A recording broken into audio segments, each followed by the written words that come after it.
कपड़े धोने वाली बहू। शादी के पहले से ही विभा को कपड़े धोने का बड़ा शौक था।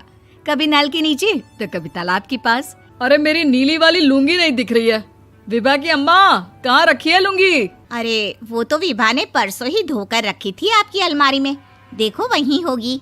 वो ना मैंने आज धो दी, मुझे लगा कि गंदी हो गई होगी। अरे कैसे गंदी हो गई थी? उसे तो मैंने पहना भी नहीं। हे भगवान, इस लड़की के कपड़े धोने की आदत से परेशान हो गया हूँ मैं। जितना तो घर में राशन नहीं आता उससे कहीं ज्यादा डिटर्जेंट पाउडर का खर्चा है। इसकी शादी करवा दो, शादी जाए अपने घर में ही करे काम, फिर चाहे घर के कपड़े धोने हो या पूरे गांव के। हाँ ठीक बोल रही हो, देखता हूँ मैं कोई लड़का। वो दिन भी आ जाता है जब विभा को देखने लड़के वाले आ जाते हैं। लड़की मुझे अच्छी लगी। होने वाली सास कहती है, बेटी अगर कुछ पूछना है तो पूछ लो। वैसे तो हमारी लड़की बहुत ही शर्मीली है, जो बोल दो वो मान लेती है, इसे क्या पूछना होगा। अरे कैसी बात कर रही हो माँ, मुझे इन लोगों के घर रहना है, सवाल तो कई है। हाँ हाँ बेटा, पूछ लो ना, क्या पूछना है। आप लोगों के घर कपड़े कौन धोता है? सास का मुंह बन जाता है।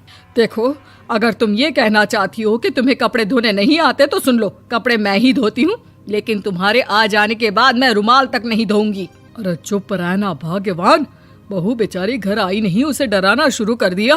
वो क्या है ना बिटिया, अभी तक तो ये कल्लू की माँ ही धोती थी, लेकिन अब तुम्हारे पापा तो दहेज में वॉशिंग मशीन देंगे ही।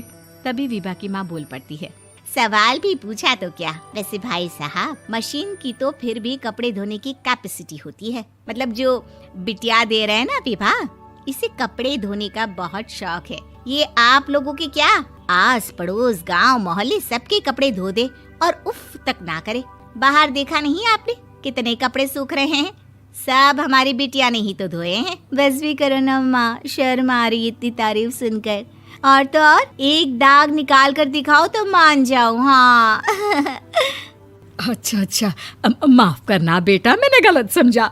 हमें तो रिश्ता बहुत पसंद है। और ऐसे जुड़ जाता है रिश्ता कपड़े धोने का शौक रखने वाली विभा का। उसकी शादी हो जाती है कोयला फैक्ट्री में काम करने वाले कल्लू के साथ। शादी के बाद अचानक विभा चिल्लाती हुई सास के पास आती है। सासू माँ, अरे सासू माँ कहाँ है आप? ये तो धोखा है, धोखा दिया आप लोगों ने मुझे। इसे ससुर के चक्कर के बारे में पता चल गया।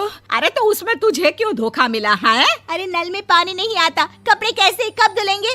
अच्छा अच्छा, तू पानी नहीं आ रहा उसकी बात कर रही है। तो आपने क्या सोचा? कुछ नहीं। अच्छा, तेरी माँ ने कहा था कि कपड़े धोने का शौक है, तुझे याद आया मुझे। शौक शौक बोलकर कपड़े धोने वाले मेरे जुनून को कम ना आके सासू माँ, कपड़ा धोना मेरा गुरूर है। तभी पति भी वहाँ आ जाता है। अभी अभी मैंने इसे सनी देओल की फिल्म दिखाई है, उसी के डायलॉग मार रही है माँ। अच्छा सुन, साफ साफ बता रही हूँ, पानी सुबह 4 से 6 और शाम को 10 से 12 आता है, समझी? विभा टाइमिंग सुनकर हैरान हो जाती है। ये क्या भूतों का मोहल्ला है? सुबह 4 बजे उठकर कौन कपड़े धोता है? 4 बजे टंकी में पानी जाता है, फिर सारा दिन धोना ना, किसने मना किया? अरे कैसी बात कर रही हैं? 200 लीटर की टंकी में कितने कपड़े धो लूंगी मैं, सुबह ही उठ जाऊंगी मैं। अब क्या था, विभा सुबह 4 से लेकर रात के 12 बजे तक कपड़े ही धोती रहती। एक रोज सास पड़ोस से निकलकर कहीं जा रही होती है कि साथ वाली कहती है, हाँ कल्लू की माँ, जरा ये बताओ कि 2 साड़ी है, 2 ब्लाउज और एक पेटीकोट और एक नाड़े वाला लंबा कच्छा। हाँ तो? अरे तो क्या, कितना लोगी धुलाई ये बताओ। धोबन दिख रहे हैं हम क्या? हमारे पति सरकारी नौकरी से अभी अभी रिटायर हुए हैं और बेटा सुपरवाइजर है कोयला फैक्ट्री में। धोबन समझ रखा है हमें। हाय रे कल्लू की अम्मा, माफ कर दो, वो तो मोहल्ले में यही सब बता रहे थे कि तुमने बहू को कपड़ा धुलवाने के काम में लगा दिया है। सास को पड़ोसन की बात सुनकर गुस्सा आ जाता है। वो घर पहुंचती है जहां घर के बाहर ही इतने सारे कपड़े सूख रहे होते हैं जितने कि किसी धोबन के घर पर। अरे ओ कल्लू की दुल्हन, बाहर निकल। माँ जी यहीं आ जाओ, बाथरूम में चादर धो रहे हैं हम। अरे अभी हम धोते हैं, तुमको बाहर निकलो। ये आस पड़ोस वाले बोल रहे हैं कि हम बहू से कपड़े धुलवा धुलवा कर उसे कपड़ा धोने वाली बना दिए हैं। अरे छोड़ो ना माँ जी, किन लोगों की बातों में आती हो? आस पास के लोगों का तो काम ही होता है कि वो किसी तरह सास बहू को लड़ा दे।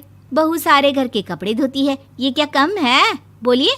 सास को भी लग जाता है कि वो बहू का ये सनकीपन नहीं छुड़वा सकती, इससे अच्छा है कि खुद ही चुप हो जाए। एक रोज सास और बहू मंदिर जाते हैं, जहाँ सास की साड़ी वहाँ खड़ी भीख मांगने वाली से मिलती है। माँ जी क्या बात है, आपकी साड़ी उस भिखारन से कितनी मिल रही है ना? हाँ हाँ देखो तो, दोनों की साड़ी मिल रही है। क्या बात है कल्लू की अम्मा, तुम खुद को तो अफसर की बीवी बताती हो और ऐसी सिंपल सी प्लेन साड़ी पहनकर घूमती हो। सिंपल और प्लेन नहीं है ये साड़ी। तो क्या सोने के धागे से फूल बने हैं? कुछ भी सासू माँ, कुछ भी। हाँ, बने थे इस साड़ी में सोने के धागे से फूल। मेरे पति लेकर आए थे मद्रास से स्पेशली मेरे लिए 10,000 की। ताहे भाई साहब इस भिखारन के लिए भी सेम टू सेम साड़ी लेकर आए होंगे 10,000 की।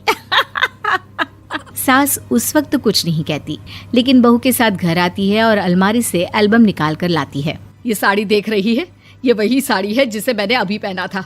इस साड़ी में ये जो चमकदार फूल दिख रहे हैं ना, ये सोने के धागों से काढ़े गए हैं। लेकिन तू लोकल वॉशिंग मशीन ब्रश से घिस घिस कर सारे फूलों को निकाल कर साड़ी प्लेन कर दी। मुझे माफ कर दीजिए सासू माँ। और तो और, जब मैंने तुझे तेरी गलती के लिए कुछ नहीं कहा, लेकिन तूने तो सबके सामने मेरा मजाक ही बना दिया। क्यों? बहू को समझ में आ जाता है कि अब से उसका कपड़े धोना बंद।